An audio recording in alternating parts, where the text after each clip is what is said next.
BMW G4 S드라이브 20i 모델입니다. 누구에게나 버킷리스트에 컨버터블 오픈카에 대한 로망은 가슴 깊이 자리하고 있을 거라고 생각을 하는데요. 그 꿈을 실현시켜 줄 수 있는 차량이죠. 낮고 넓은 스탠스에 노즈가 길다라고 표현을 하는데, 엔진룸이 차지하고 있는 공간이 전체 전장에 비해서 상당 부분 차지하고 있기 때문에 측면에서 봤을 때에도 당장 튀어나갈 것 같은 느낌이 듭니다.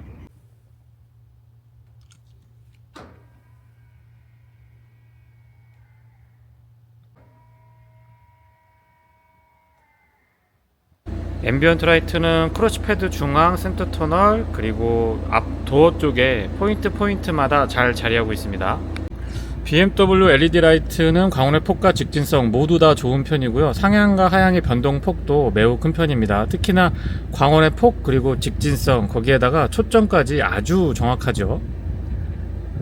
상향등과 하향등 그리고 비상등까지 모두 다 점등시킨 상태고요. DRL과 방향지시등은 그 기능을 달리하고 있습니다. 바깥쪽 거울 커버에도 LED로 방향지시등 있지 않았고요. 바로 아래쪽에 약간의 잔상이 보이는 것 같지만 실제 시야각은 이 정도에서 들어오는데요. 광원의 폭도 좋고 쭉 뻗어나가는 직진성, 거기에 상향을 켰을 때의 광원의 폭이 줄어들지 않으면서 초점이 아주 정확하게 잘 맞습니다. 테일램프와 방향지시등, 번호판 보조등까지 모두 다 LED 구성이고요. 직렬 4기통 2리터 가솔린 터보 엔진이 장착되어 있습니다. 배기량은 1998cc고요.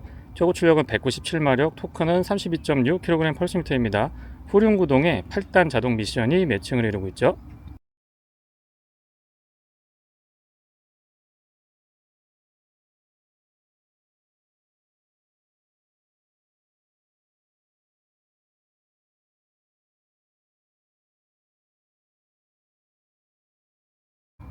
전장에 비해서 휠베이스가 넉넉한 편이고요. 후륜구동 차량인데 구동바퀴 바로 위에 사람이 앉게 되기 때문에 보다 박진감 넘치는 짜릿한 드라이빙을 경험할 수 있습니다.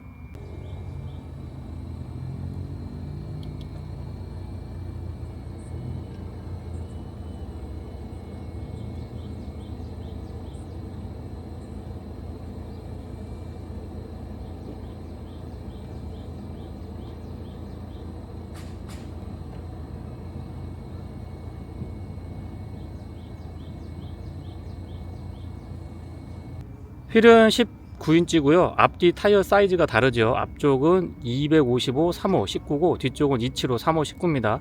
앞쪽에는 4피스톤 브레이크가 장착되죠. 앞쪽 휀다 측면에는 뒤쪽으로 공기의 흐름을 유연하게 가져갈 수 있도록 고려를 해뒀고요. 엠배지도 성명합니다.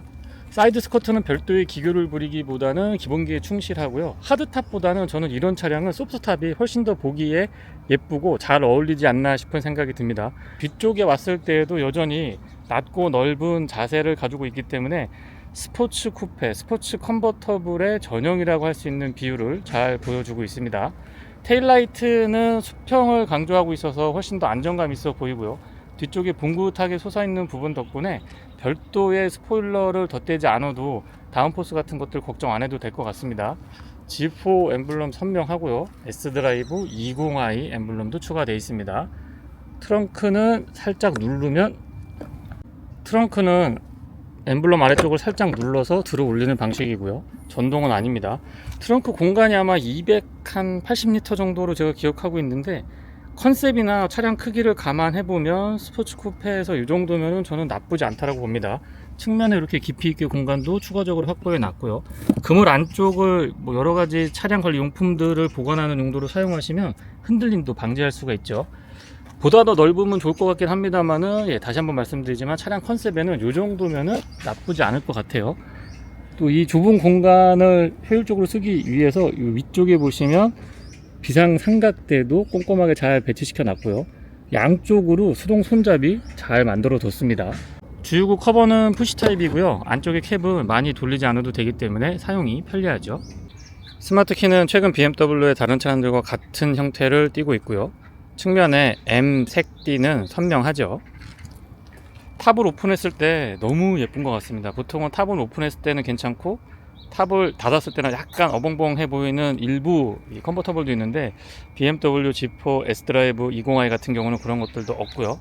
바깥쪽 도어 손잡이에 스마트 키락 언락 기능은 기본 적용되어 있습니다. 도어는 차체에 비해서 좀 두툼한 편이고요.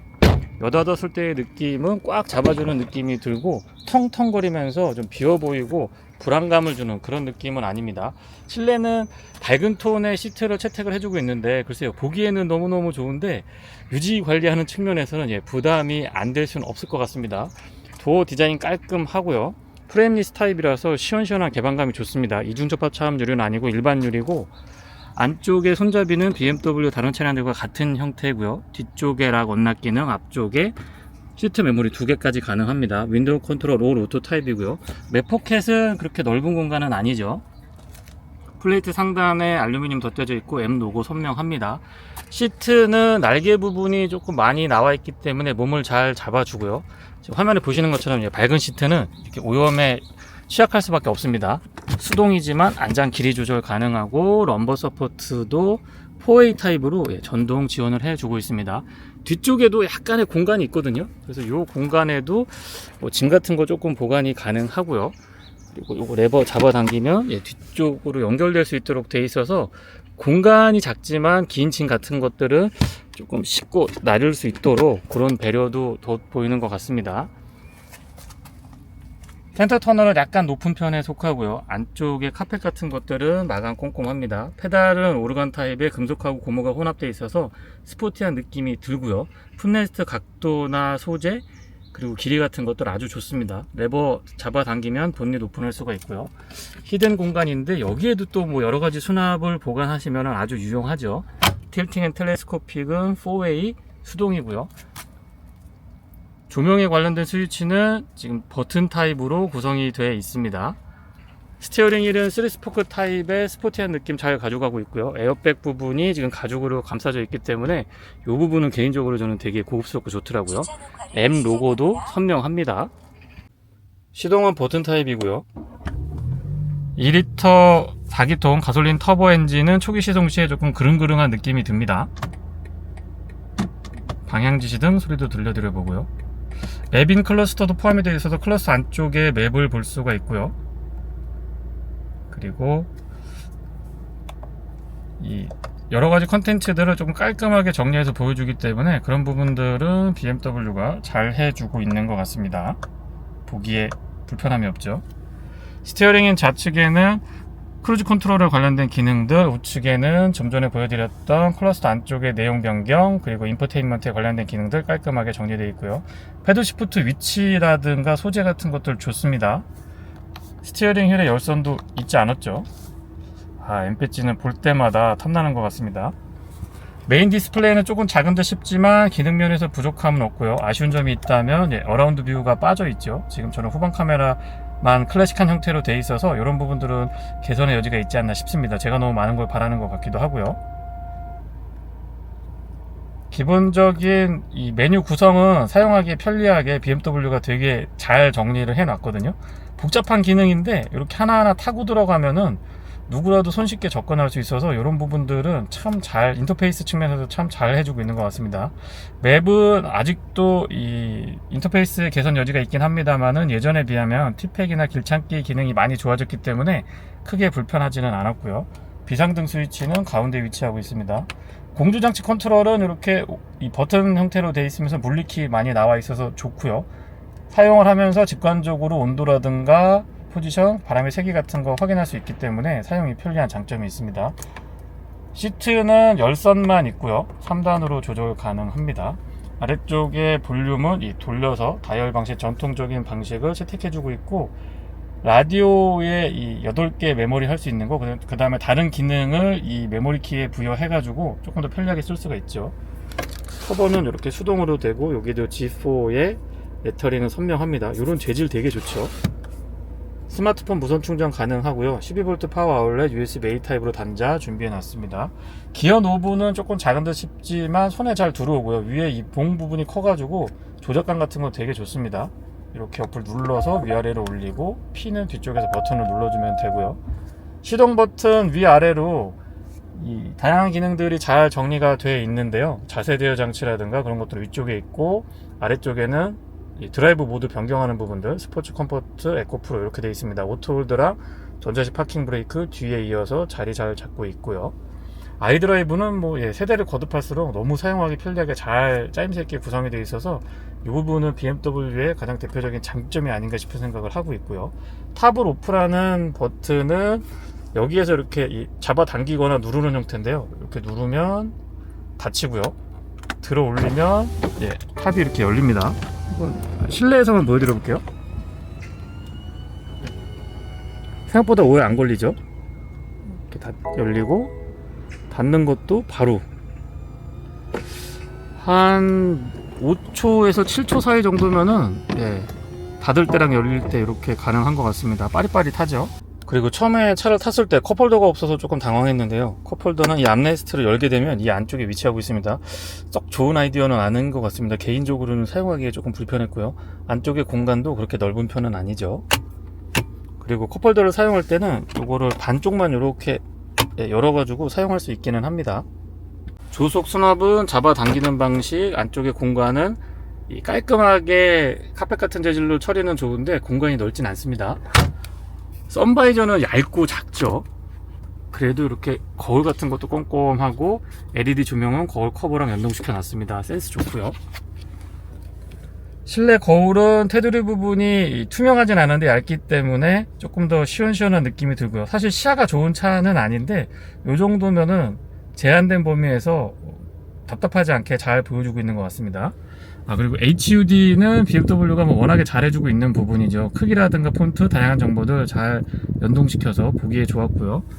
바깥쪽 거울은 이 거울 구성에서 보면 바깥쪽에 광각 처리를 잘 해주고 있기 때문에 봤을 때 시야가 좀 시원시원합니다. 운행을 할 때 차량 크기에 대한 부담감은 없습니다. 오히려 너무 낮기 때문에 이 전고가 아마 1m 30 정도밖에 안 될 겁니다. 그리고 바닥하고 저하고 굉장히 가까이 앉아 있다라는 느낌이 들거든요. 그래서 그런 부분들에 대한 부담감이 있을 뿐이지 어떤 승차감이라든가 전체적인 차량 크기에 대한 부담감은 확실히 없고요. 연비는 복합 기준으로 10.7km고요. 도심에서는 9.8, 고속도로에서는 12.1km인데 100% 도심 주행만 했을 때에는 7.8에서 8.5 정도? 9km는 잘 안 나왔던 것 같습니다. 여러 가지 상황이 연비에 영향을 주는 건 분명하지만 적어도 제가 시승하는 동안의 조건에서는 7km 후반에서 8km 중반 정도? 9 초반이 잠깐 나오기는 했는데 평균적으로는 8km 중반 정도가 가장 많이 나왔고요. 지금처럼 안드로이드 오토, 애플 카플레이를 무선으로 연동을 해서 이렇게 티맥 같은 거 올려놓고 보면은 인터페이스가 조금 작거든요. 최근에 나온 BMW 다른 차량들에 비교했을 땐 조금 작은데 그런 부분에서 불편함은 좀 상쇄되는 것 같아요. 뒤쪽에는 맥퍼슨 스트럿, 뒤쪽에는 멀티링크의 서스펜션 조합인데 텐션이 조금 탱탱합니다. 그래서 어떤 분들은 이거 약간 튀는 거 아닌가? 라고 생각하시는 분들이 계신데 튄다라고 보기는 조금 어렵고요. 제가 봤을 때는 좀 탱글탱글하다? 그 정도로 이해를 하시면 될 것 같습니다. 화면이 약간 흔들리게 전달되는 거는 이 고정이 지금 소프트탑이기 때문에 단단하게 안 돼 있어서 그런 거니까 혹시라도 승차감이 딱딱해서 그런 거 아니야라고 오해는 없으셨으면 좋겠고요. 소음이나 진동 측면에서 보면 아무래도 소프트탑보다는 하드탑이 유리한 거는 분명하지만 비 올 때 전동 하드탑 잘못하면 되게 시끄러운 차들이 좀 있었거든요. 차라리 그런 차들보다는 이렇게 소프트탑으로 돼 있는 차들이 어떻게 보면은 더 실용적이고 무겁지도 않고요. 이 무게 배분 차원에서 밸런스 차원에서도 훨씬 유리한 부분들이 많고 또 비 오는 날 이 소프트탑은 하드탑 잘못 만든 거에 비해서는 오히려 덜 시끄러울 수가 있거든요. 그래서 그런 부분들은 일장일단이 있다는 것도 좀 전달을 드려봅니다. 2리터 직렬 4기통 가솔린 엔진은 마력이 197마력 정도의 토크가 32 넘어서거든요. 그래서 마력에 비해서는 토크가 조금 있기 때문에 발끝에서 느껴지는 토크감 같은 것들, 그리고 도심에서 주행을 할 때 일반 모드라고 컴포트 모드라고 하더라도 순간적으로 치고 나가는 기동성이나 순발력의 아쉬움은 전혀 느껴지지 않았습니다. 오토 스탑앤고의 반응은 빠릿하거든요. 굼뜨는 거 없이 빠릿빠릿하게 딱 켜졌다, 시동이 켜졌다 꺼졌다 껐다 켜졌다 하는 게 붙었다 떨어졌다 할 때가 굉장히 빠릿빠릿한데 약간의 이 잔진동 같은 것들은 있습니다. 직렬 4기통 2리터 엔진 자체가 조금 괄괄하거든요. 거기에다가 오토 스탑앤고도 빠릿빠릿한 거는 너무 좋았는데 잔진동 같은 것들은 조금 동작할 때 남아있긴 해요. 브레이크는 극초반에 담력이 약간 약간 그 세지 않은 것처럼 느껴지긴 합니다만은 반복해서 풀브레이킹 테스트를 해보면 꾸준하게 꽉꽉꽉꽉 잡아주니까 좀 든든하고, 이 차 정도면은 내가 컨트롤이 조금 부족하더라도 차가 잘 걸러주겠다, 이렇게 브레이크를 잡을 때 보면 꽂히는 듯한 느낌이 들거든요. 극초반에 약간 부드러운 느낌이 있어서 그렇지 브레이크의 담력은 전체적으로 좀 강하게 오는 편입니다. 이 차는 도심에서만 타기에는 그 운동 성능이 너무 아깝죠.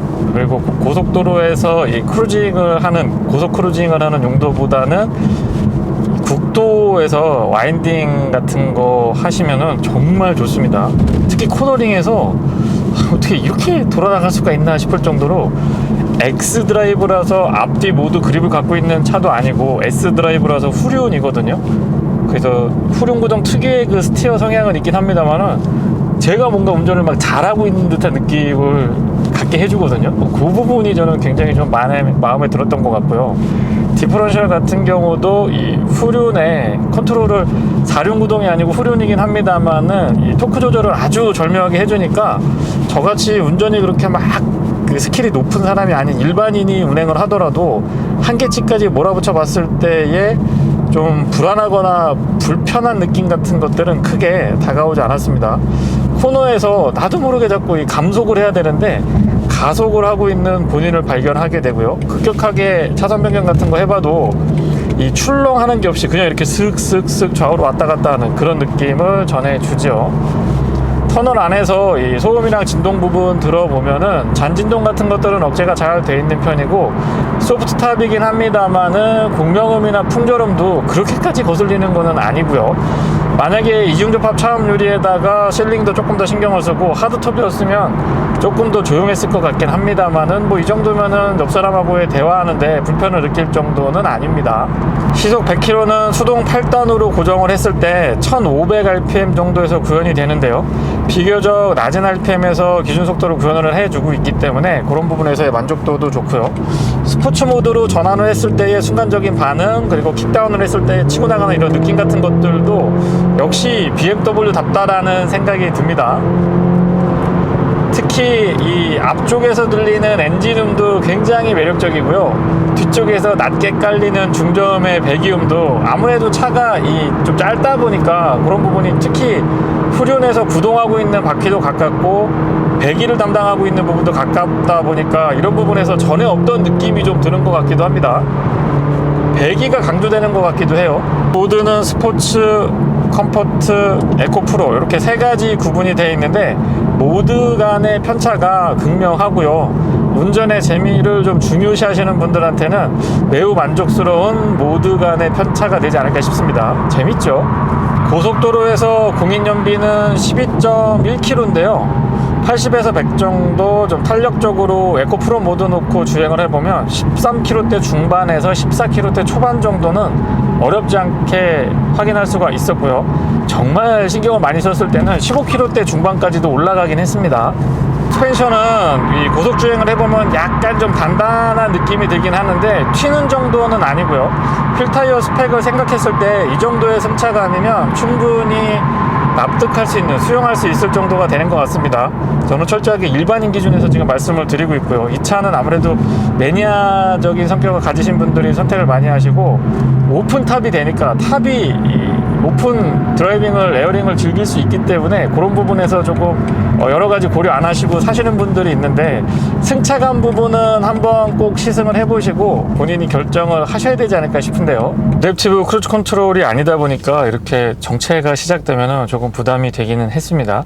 어댑티브 크루즈 컨트롤 정도는 가격을 생각해보면 7천만원대 중반까지 올라서기 때문에 그 부분이 저는 조금 아쉽더라고요. 통풍 시트 없는 것까지는 괜찮습니다.